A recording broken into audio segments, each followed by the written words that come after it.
தொழில்துறை அமைச்சர் கீர்த்தனா மேடம் என்றாலே சர்ச்சை தான். அவங்க வெற்றி பெற்ற நாள்ல இருந்து ட்ரோல் ஆகிட்டே இருக்காங்க, அது எல்லாத்துக்குமே தெரியும்.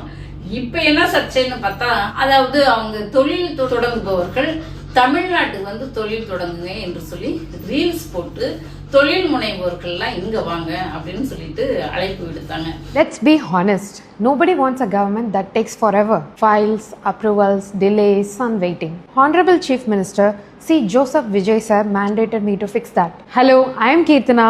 I am the new Minister for Industries, Commerce and Investment Promotions for Tamil Nadu. அதாவது ரீல்ஸ் என்பது ஏதோ ஒரு ஹோட்டலுக்கு சாப்பிட போனா ரீல்ஸ் போடுவாங்க. அப்புறம் சும்மா எதுக்கு எடுத்தாலும் ரீல்ஸ் போட்டு சோசியல் மீடியா மார்க்கெட்டிங் பண்ற மாதிரி தொழில் முனைவோர்களை இன்வெஸ்ட் பண்ண அழைக்கிறதுக்கும் ரீல்ஸ் போட்டு அழைச்ச ஒரே கோஷ்டி இந்த கோஷ்டி தான், இந்த பெட்டர்மாஸ் லைட் தான். அதனால என்ன பண்ணாங்கன்னா, இந்த சோசியல் மீடியா போராளிகள்லாம் அந்த கீர்த்தனா மேடம் ட்ரோல் பண்ணி அட்டின்னு அடிச்சிட்டு இருந்தாங்க. இதை பார்த்த ஆந்திரா சீஃப் மினிஸ்டர் சந்திரபாபு நாயுடு அவர்களுடைய அவங்க மகன், உங்களை நீங்க ரீல்ஸ் போட்டதை எல்லாம் ட்ரோல் பண்ணிட்டு இருக்காங்க, அதுக்கெல்லாம் நீங்க பயப்படாதீங்க, நம்ம வளர்ச்சியில நம்ம எப்போதும் உறுதியாக இருக்கணும் அப்படின்னு சொல்லிட்டு அவரு ரீல்ஸை பாராட்டி அவர் ஆதரவு கொடுத்துருக்கிறாரு. இவர் இதுக்கு சம்பந்தம் இல்லாம ஆதரவு கொடுக்கணும் அப்படின்னு சொல்லிட்டு எல்லாத்துக்கும் ஒரு கேள்வி வந்திருக்குது. அதுல ஒரு அர்த்தமும் இருக்கு.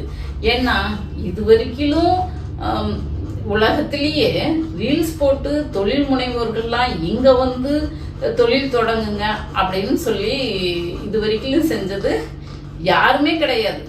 எல்லாம் தொழில் முனைவோர்களை எப்படி அழைப்பாங்கன்னாக்க, ஒன்று வெளிநாடுகளுக்கு இது வரைக்கும், இதுக்கு முன்னாடி கலைஞர் ஜெயலலிதா அம்மையார் கூட, எடப்பாடி பழனிசாமி கூட இந்த தொழில் முனைவோர்களை ஈர்க்கிறதுக்காக வெளிநாடு போய் அங்க போய் மீட்டிங் போட்டு எங்க இடத்துக்கு வாங்க, உங்களுக்கு இந்த மாதிரி எல்லாம் உங்க தொழில் கட்டமைப்புகள் உருவாக்குவதற்கான எல்லா ஏற்பாடுகளும் செஞ்சு தரேன்னு சொல்லி கூப்பிடுவாங்க. அப்படி இல்லைன்னா இங்க தொழில் முனைவோர் மாநாடு நடத்தி அவங்களுக்குள்ளே வசதி வாய்ப்புகளை ஏற்படுத்தி கொடுப்பாங்க. சென்ற திமுக அரசாங்கமும் அப்படிதான் செஞ்சு இந்தியாவிலே தமிழ்நாடு தான் தொழிலில் நம்பர் 1 இடத்துல இருக்குது. அதுவும் குறிப்பா ஆட்டோமொபைல் தொழில நம்பர் 1 என்ற இலக்கை அடைஞ்சிருக்கு. அப்படி இருக்கும்போது இவங்க மட்டும் ரீல்ஸ் போட்டா எல்லாம் ட்ரோல் பண்றாங்களே அப்படின்னு சொல்லி பார்த்தோம்னா, அது ஏதோ சோசியல் மீடியா மார்க்கெட்டிங் மாதிரி பண்ணிட்டு போயிட்டாங்க. அவங்களுக்கு அரசியல் தெரியாது, புரிதல் இல்லை அப்படின்னுலாம் அவங்கள சொல்லிட முடியாது.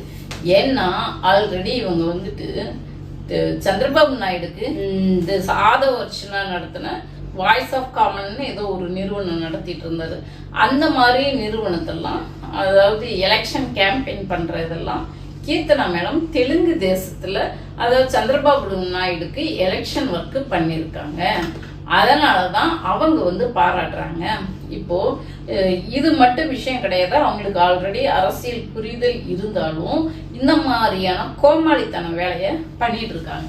அது ஒரு பக்கம் இருந்தாலும் இப்ப ஏன் அவங்க பாராட்ட வேண்டிய அவசியம் என்ன வந்தது அப்படின்னு சொல்லி பார்த்தோம்னா, இவங்க பொறுப்பு தொழில்துறை அமைச்சராக பொறுப்பேற்ற பிறகுதான் இந்த ஓசூர்ல போர் விமானம் தயாரிக்கக்கூடிய மேனுஃபேக்சர் ஃபேக்டரி 15,000 கோடிக்கு சென்ற திமுக அரசாங்கம் 15,000 கோடி நிதி ஒதுக்கீடு செய்து 300 ஏக்கர் நிலம் இலவசமாக வழங்கி, ஒன்றிய அரசாங்கத்துக்கு வழங்கி 3 வருஷம் கடினமான உழைப்பு தொழில்துறை அமைச்சர் TRP ராஜா அவர்களும் நம்ம முதல்வர் அவர்களும் சேர்ந்து கடினமான உழைப்பை கொடுத்து அந்த நிறுவனம், அந்த ஃபேக்டரி மேனுஃபேக்சரிங் AMCA என்ற அந்த நிறுவனம் இங்க வரத்துக்குரிய அனைத்து பணிகளையும் செஞ்சு வச்சிருந்தாங்க.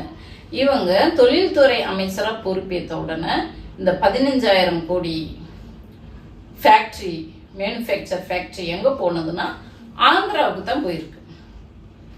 அதே போல என்ஃபீல்டு நிறுவனம் 2,500 கோடி, அதுவும் எங்க போயிருக்குன்னா ஆந்திராவுக்கு தான் போயிருக்குது. மொத்தம் எவ்வளவு? 17,500 கோடி முதலீடு தமிழ்நாட்டுக்கு வர வேண்டிய தொழிற்சாலைகள் ஆந்திராவுக்கு போயிடுச்சு. அப்போ இங்க ஒரு கேள்வி வருது, இந்த அம்மா ரீல்ஸ் போட்டதை நாம ட்ரோல் பண்ணாக்க சந்திரபாபு நாயுடோட மகன் ஏன் வரவேற்று பாராட்டி உங்கள் வேலையை நீங்கள் கண்டினியூ பண்ணுங்க, ட்ரோல் பண்ணுறவங்க பண்ணிட்டு போகிறாங்க அப்படின்னு சொல்லிட்டு பாராட்டுறாருன்னா அதில் என்ன சூட்சமம் இருக்குது அப்படின்னு சொல்லிட்டு தான் நம்ம பார்க்க வேண்டியது இருக்குது. இப்போ தமிழ்நாட்டுக்கு வர ஃபேக்ட்ரிஸ்லாம் அங்கே போயிடுச்சு, தொழில் நிறுவனங்கள்லாம். அப்போ அவங்க ஏன் சொல்கிறாங்க, ஒரு பக்கம் இவங்க சந்திரபாபு நாயுடுக்கு எலெக்ஷன் கேம்பெயின் பண்ணியிருக்காங்க. அது மட்டும் இல்லை, விஜய் முதல்வராக இருக்கக்கூடிய ஜோசப் விஜய் பிரதமரை பார்க்கும்போது அங்கே விஸ்வரெட்டி அப்படிங்கிறவரை தான் ஆந்திர பிரதேச சேர்ந்தவர், அவரை தான் அவர் கூட கூட்டிகிட்டு போயிருக்கிறாரு. இந்த ரெட்டில இவருக்கு தலைமைச் செயலாளராக இருக்கக்கூடியவரும் ஒரு ரெட்டி வகுப்பாரை சார்ந்தவர்கள் தான். அப்போ ரெட்டி லாபி இவரை சுற்றி முதல்வரை சுற்றி இருக்கா? இவங்களுக்கும் தெலுங்கு தேசத்துக்கும் சந்திரபாபு நாயுடுக்கும் என்ன தொடர்பு இருக்கு? எதுக்காக இங்க வர வேண்டிய தொழில் நிறுவனங்கள்லாம் தெலுங்கு தேசத்துக்கு, ஆந்திராவுக்கு போயிட்டு இருக்கு? தெலுங்கு தேசம் இல்லை, ஆந்திராவுக்கு போயிட்டு இருக்கு. ஏன் அவங்க இவங்களை பாராட்டி ஃபிட் போடணும் அப்படிங்கிறது தான் இப்போ கேள்வியாக இருக்குது. இவங்க கிட்ட பலமுறை கேட்டுட்டோம், எதனால் இந்த தொழிற்சாலை அங்கே போனது, ஏன் நீங்கள் இது வரைக்கும் பதில் சொல்லாமல் இருக்கிறீங்க? என்ஃபீல்டு நிறுவனம் போயிடுச்சு. என்ஃபீல்டு நிறுவனம் ஆல்ரெடி தமிழ்நாட்டில் 4 இடத்துல, என்ஃபீல்டு நிறுவனத்தின் தலைநகரம் சென்னை தான், தமிழ்நாட்டில் 4 இடத்துல இருக்குது. இன்னும் 2 இடத்துல அதை உக்கடத்துலையும் செய்யாறுலையும் இந்த ப்ராஜெக்டுக்கு வரத்துக்கு தயாராக இருந்தது. ஆனாலும் இங்கே செய்யாமல் எதுக்காக ஆந்திராவுக்கு போனது? இந்த கேள்வியை கேட்டால் தமிழ்நாடு அரசு சார்பாக முதல்வரோ அல்லது இந்த தொழில்துறை அமைச்சரோ இது வரைக்கும் ஒரு பதில் கூட சொல்லலை. இங்கே வர வேண்டிய தொழிற்சாலையை விரட்டி விட்டுட்டு இப்போ எதற்காக ரீல்ஸ் அரசியல் பண்ணிட்டு இருக்காங்க? இதுதான் கேள்வியாக இருக்குது. பொறுத்து இருந்து பார்ப்போம். இன்னும் என்னதான் இந்த கீர்த்தனா மேடம் பண்ண போகிறாங்க, தொழில்துறைக்கு என்ன மாதிரி வளர்ச்சியை கொண்டுட்டு வர போகிறாங்க அப்படின்ட்டு பொறுத்து இருந்து தான் இருக்கணும். ஏன்னா இப்போ ஆந்திராவுக்கும் தமிழ்நாட்டுக்கும் என்ன மாதிரியான தொடர்பு என்று போக போகத்தான் தெரிய வரும்.